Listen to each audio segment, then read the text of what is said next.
You must learn how to drop the announcer and be the real you behind the microphone. That is the topic of today's discussion on the Morning Huddle. I am so glad you're here. I'm Bill DeWeese, professional voiceover talent, voiceover coach, and voiceover demo producer. And so glad you're on the stream this morning.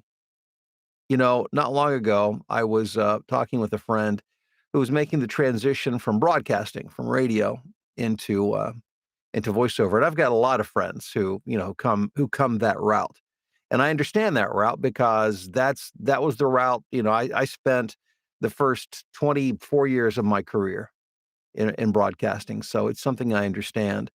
And coming out of those of us who worked in broadcast, be it television or radio, with rare exception, we were trained and reinforced in the idea of this very presentational style, even though, in radio, the big thing is, yeah, it's one-on-one communication. It's drilled into your head. You have the avatar, the ideal audience, and you know what his or her name is and the age and the demographics and the psychographics. The reality is 99.9% of everybody who works behind a microphone in a studio tends to be in a different mode when they're there than when they are in different contexts of their everyday life, when they're hanging out with friends or family or relatives or whatever the case may be. So that's one of the big things that I have to be aware of in terms of my performance, and it's one of the things I work with a lot with the students I work with. So anyhow, my friend's having some struggles, and I said, "Well, let me hear what you're doing." So I heard some recordings, and sure enough, the problem, and this gentleman's very gifted, very talented person, but making the transition, being able to do what I'll say, a more traditional announcer read. And by the way, there's nothing wrong with announcers and announcing when the script calls for it, which it usually doesn't. And there are highly paid, very talented announcers who are very good at that. And when those jobs come up, they're usually at the very top of the list because that's what they're very, very good at. And so there's nothing wrong with being a good announcer. And there are times when being an announcer is appropriate. The problem comes when that is the mode that you're always in, regardless of what you're auditioning for, whether it's e-learning or an audiobook or a commercial for a funeral home or a commercial for a car dealership. If it's always announcer mode, that's the problem. You have to have different gears to be able to go to be able to honor the different contexts that you're in, to reflect those in the way that you're recording the voiceover. So when is it not okay? Well, think of it more this way. Don't think of it either you are or you aren't. Think of it as, you have different aspects of your life. There are times the way you may talk to a spouse or a loved one, that even changes depending on the context. Are you talking over dinner? Did you have a good day? Did you have a bad day? Are you talking about a problem with the kids? Are you talking about something that you're excited about or thankful for?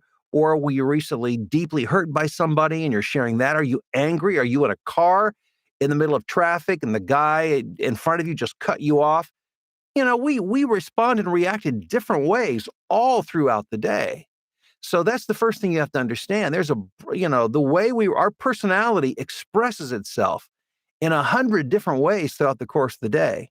And our challenge as voiceover talent is to bring that into the studio and understand what we need to do based on the script and the story, that we're sharing. But one of the telltale signs of announcing, and this is one I want to share with you, this will begin to help you. This is more of a technical approach to it, but it will help you get on the right path. And that is this. Announcers tend to, especially broadcast announcers, the voice tends to pitch up when they talk. So when we're having a conversation with a friend, we may be talking like this. But when we're reading the script, our voice goes up like this. We project out and our voice pitches up. Now, the problem is I could say, okay, now we're not doing a commercial for a car dealership. This is for a children's hospital. Okay, so I need something warm and compassionate. So what happens is the voice may get a little bit softer, but the voice still stays up here. It still pitches up because it's still trying to broadcast. It's trying to measure everything perfectly, to be very professional and smooth, when really what you want when you do a commercial like that is it has to be raw and real. And so the pitching up of the voice is a telltale sign. And also, when you try to get quieter, but find yourself compensating by still talking louder while being quieter, while your voice is still pitching up, that is all announcing. So I share that with you so that you'll be aware of it because I believe getting better at anything, the first step along the way is recognizing when you're going down the wrong path. And if you can catch yourself and say, wait a second, I got it. My voice is pitching up and I'm still projecting out when I should be relaxing and allowing my voice just to be like what it normally would if I was in this situation. So that is the tip I was sharing with my friend and I wanted to share with you. So just watch out for that. When the voice is always up here, you're in presentational mode or broadcast mode. I often use the word presentational mode, broadcast interchangeably because the idea is psychologically we're playing to the back of the room. And think of it this way, in addition to allowing your voice to relax and get out of that higher octave, is make the space smaller. When we broadcast, we tend to make the space bigger. In other words, if I was in broadcast mode and your face was right here, it would be very inappropriate. However, if you're right here and I'm talking like this is far more appropriate. So make the space in your mind smaller, which will allow you the ability to relax your voice, come out of that higher octave, and to not be pushing, from your diaphragm to the back of the room.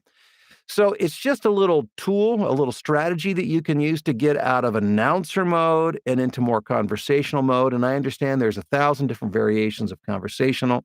And people, when they say conversational, it can mean, like I said, 1,000 different things. But the idea is you need to be able to go from this presentational to the very close, intimate read. And if you can do those two extremes, then navigating what's between it will be much easier.